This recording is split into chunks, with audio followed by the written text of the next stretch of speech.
আপনারা ছবিতে যে রুটিটি দেখতে পাচ্ছেন এটি হচ্ছে মাসকলাইর ডালের তৈরি রুটি। বাংলাদেশের চাঁপাইনবাবগঞ্জ এবং রাজশাহী জেলার ঐতিহ্যবাহী একটা প্রোডাক্ট, যেটা খেতে আসলে অসাধারণ। যারা না খেয়েছেন তারা আসলে বুঝতে পারবেন না এর স্বাদটা কেমন। এটা তৈরি হয়ে থাকে সম্পূর্ণ হাতের মাধ্যমে। কোনো অন্য রুটি যেমন বেলতে হয়, এটা কোনো বেলার প্রয়োজনে হাতের মাধ্যমেই তৈরি হয়ে থাকে। দেখতে পাচ্ছেন এই ভাইটি হাতে কীভাবে রুটিতে তৈরি করছে, এভাবেই এই রুটি তৈরি হয়ে থাকে।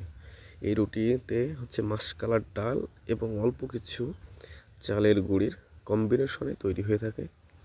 আর এটা হচ্ছে খাওয়া হয়ে থাকে বিশেষ করে বেগুন ভর্তা অথবা কাঁচা মরিচ ভর্তা বা মাংস, এভাবে খেয়ে থাকে। বিশেষ করে কাঁচামরিচ এবং বেগুন ভর্তাই এই অঞ্চলের একটা ঐতিহ্য।